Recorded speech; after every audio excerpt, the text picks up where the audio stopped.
You're traveling through the unknown, a journey beyond the corners of reality, where the shadows whisper and the chill runs deep. Welcome to the dimension where your deepest fears are given form. This is the Midnight Mystery. That was the first thing Stella asked me as she settled in at the table. I looked around the diner. It was 2 a.m. The place was mostly empty. What do you mean? How many people are in here right now? Besides us, she said. Maybe 5, 6, I replied. Stella's lips trembled. How many people are in the room exactly? She was terrified. I counted. The waiter, the old man staring into a bowl of soup by the door, the 2 young women coming down from a night of partying over pancakes, the guy in a ball cap trying to cut through his overcooked steak, and the middle-aged woman in a pea-green overcoat. 6, I said.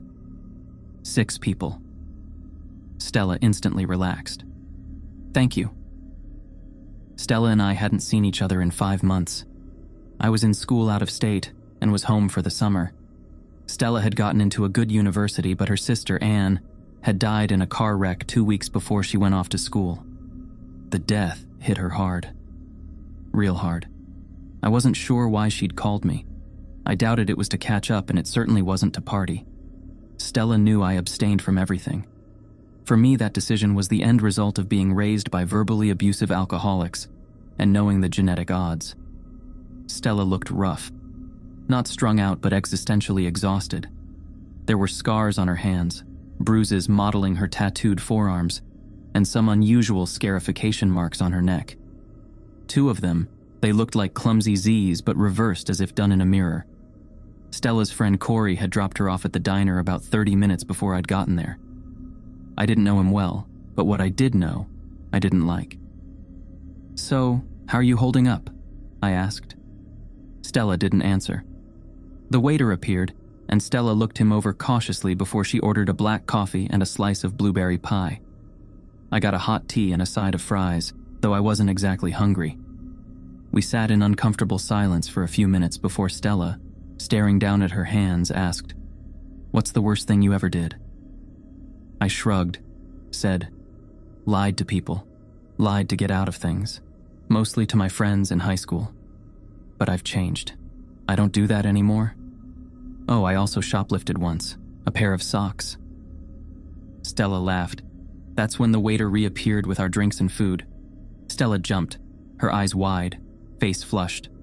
The other people in the diner turned and looked but did nothing. "You all right?" the waiter asked, weirded out.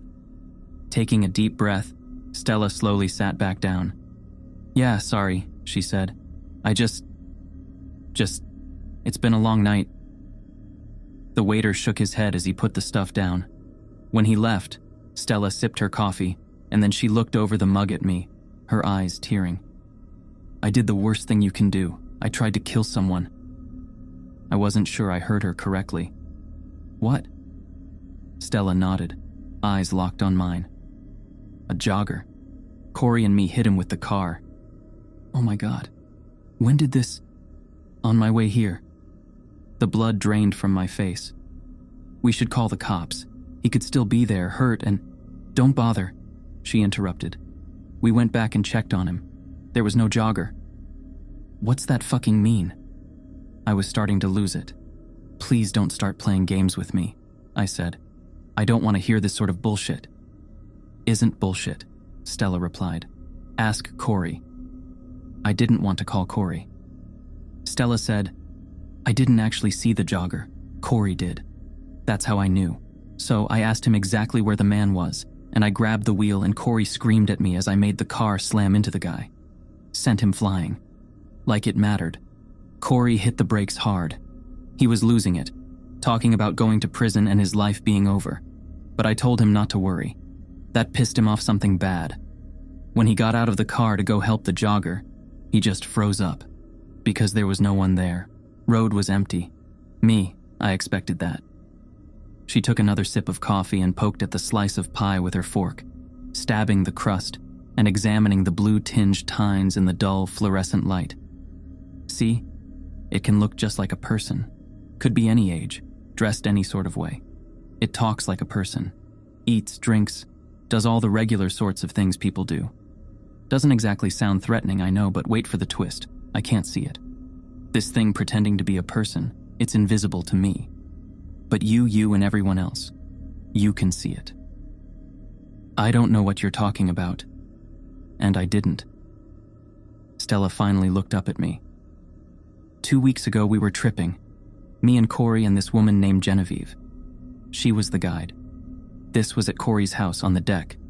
We dropped N-bomb, that synthetic MDMA stuff.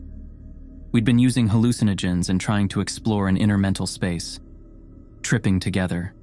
Sharing the same imagery.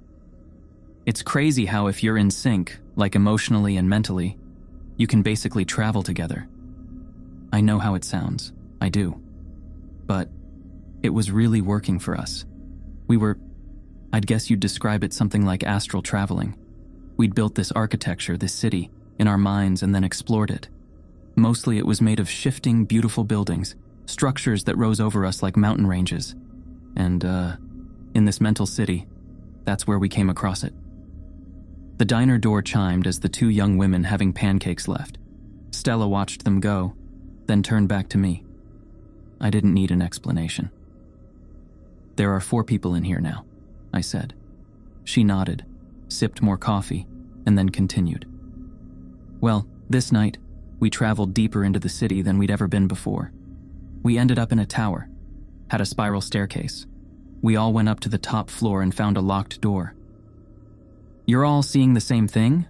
I interrupted, not buying the experience. Yes. Stella's demeanor had intensified. The twitchiness melted away. We all saw it. Okay. So we get to this door. It's a metal door, dented but from the inside, bulging out, like someone was kicking the door, trying to smash it down. Genevieve, she got scared. Told us to not open that door, to stay far away from it. She said a Voyager was on the other side. Voyager? That's what Genevieve called it.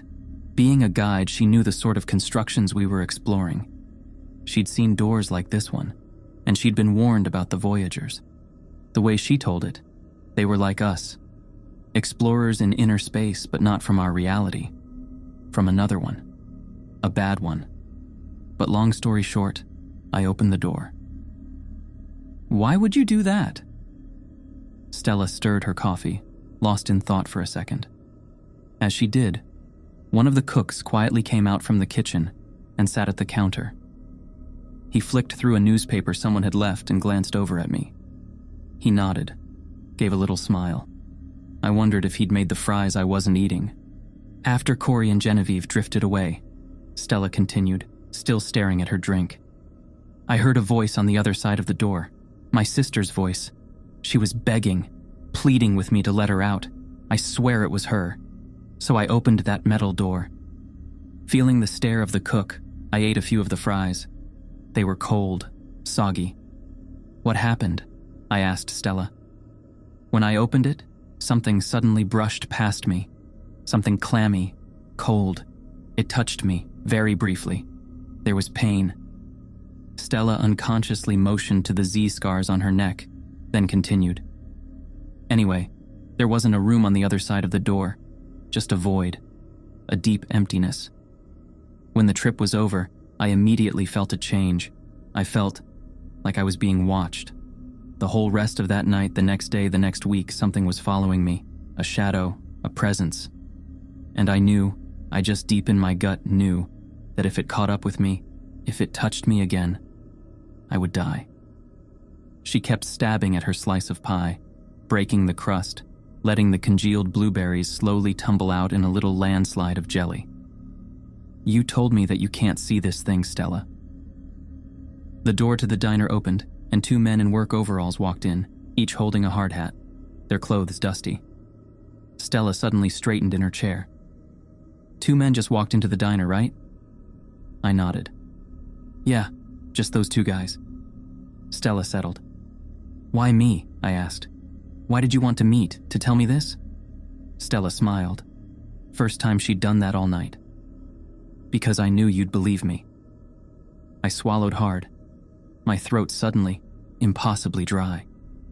"You've been a good friend." Stella blinked away, welling emotion. "In high school, when things got bad, with boyfriends or assholes, you were the one I could confide in. The one that trusted me. The one that, no matter what I did, no matter how stupid it was, you were there for me. A shoulder to cry on, a hand to hold." And she reached across the table and took my hand, squeezed it. Tight. Truth was, I'd had a crush on Stella most of high school. She was a friend for sure.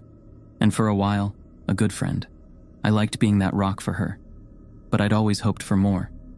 Like most friendships, it began with a one-sided attraction, mine. And even though I hadn't seen her in half a year, those feelings remained. Dormant but there, waiting to be awakened. As Stella held my hand and smiled, I noticed, I felt, her fingernail tracing something on the inside of my palm. At first slight, just a little pressure. Only it got sharper until... Ouch! Shit! I pulled my hand away to find Stella had cut me. She'd sliced a shape with her sharp pinky nail into my skin. It was a backward letter Z, like the ones on her neck. A ribbon of blood began to well up from the center of the small cut. "What the hell, Stella?" She just shook her head and stood up, backing away from the table, repeating over and over, "I'm sorry. I'm sorry, I had to, okay? I had to what? Hurt me?" I was furious, confused. Everyone in the diner turned to watch us. Only the cook got up from his place at the counter and walked over, eager to lend a hand. I waved him away. "It's okay. I got it under control." That was when Stella broke, her voice barely a whisper. "What?" I told him I got it. She went pale. Who'd you tell?" "The cook," I yelled. "He's just trying to help you." "There is no cook. No one's there." Stella began shrieking, scrambling backward. She slammed into a nearby table. Chairs fell over. Silverware scattered. No, she yelled. "No one's there." The cook kneeled down beside Stella, and for a split second, bewildered as I was, I honestly thought he was going to help her up. He didn't. Instead, he leaned in close to her. She was crying and shaking and clearly couldn't see him. The cook turned to me, nodded with a sick grin, and then opened his mouth wide to reveal jumbled, bloody gums filled with jagged teeth. He tore her throat out with a single bite. And as Stella's blood pumped out across the linoleum flooring, the cook vanished. Not a slow fade, not dissolving into mist. Just there 1 second, and gone the next. Someone screamed. I think it was the woman in the pea-green overcoat. Afterward, when the cops came, a story emerged. All the other people in the diner that night, they said Stella cut her own throat with a knife. Where she got the knife from and where it went, they didn't know. They also said that the cook had tried to help her, that he attempted to close the wound and save her life. The cops couldn't find him after the EMTs got there. When I went back to the diner the next day to ask about what happened, the waiter claimed they didn't even have a cook who resembled the man I described, the man I saw. It was as if, after Stella's death, all the details of her demise began to unravel, like the universe was erasing her from existence entirely. And now, the Voyager, whatever it is, has come for me. It's been 5 days since Stella died in that diner. 5 days I've been haunted and hunted. I tracked down Corey, and he led me to Genevieve. She told me what fate awaited me. According to her, Voyagers used the symbol, the backward Z's that were on Stella's neck, the one she scratched into my flesh, to track their victims down. Stella, I guess she thought she could trick the Voyager into taking me instead of her. It didn't work, and now she's doomed me. It's just a matter of time before there's an extra person, a person I can't see, sitting across from me on a bus or walking behind me on the street. Right now, I'm in my bedroom at my parents' house. I haven't left in 48 hours, and they're getting worried about me. They'd heard I lost a friend, though they can't seem to recall anyone named Stella going to high school with me, and so they're being compassionate and letting me stay cooped up. But they've told me I've had visitors, folks stopping by unannounced. Folks who, when I crane my neck out my window to catch a glimpse of them standing on the porch, aren't there at all. Just my parents talking, gesturing into empty space. I'm going to have to leave this room eventually. That, or my parents will get worried enough that they'll have me helped out, likely to the hospital. And when I get there, I'll be asking the same question Stella did. How many people are in here right now? How many exactly?